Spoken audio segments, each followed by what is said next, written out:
bəzən yazığım gəlir. Nə vaxt da görürsən, parayla bağlı problem yaşayır.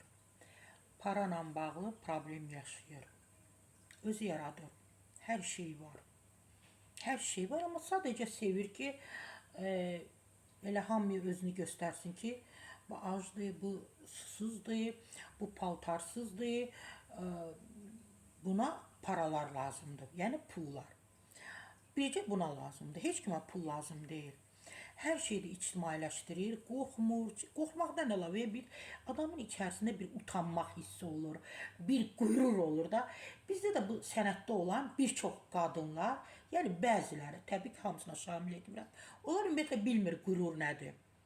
Ümumiyyətlə, onların leksikonunda qürur yoxdur. Mənə deyəndə ki, o məhz dilənçilik edən müğənninin anasının 3 kiloluq balonla bir qızıl zinət əşyaları var, inanmadım.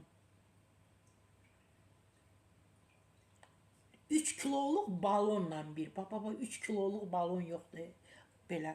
Deyir, onunla bir, belə yeri gələndə o pendiri, belə əlindən belə eləyirsən, nə bilim, şoraba qoyanda belə əlinlə bütün gücünlə basırsan aşağı. Deyir, bütün gücünlə o qızılları belə aşağı belə basır gücünlə ki, tam dolsun da belə. Amma deyir, o 3 kiloluq tam dolu. Elə bir şor bankasıdır, hər gün də əlindən belə güc verir, qızıl qoyur ora, qızıl qoyur. Qızı da dilənçilik edir. Dünyamız budur.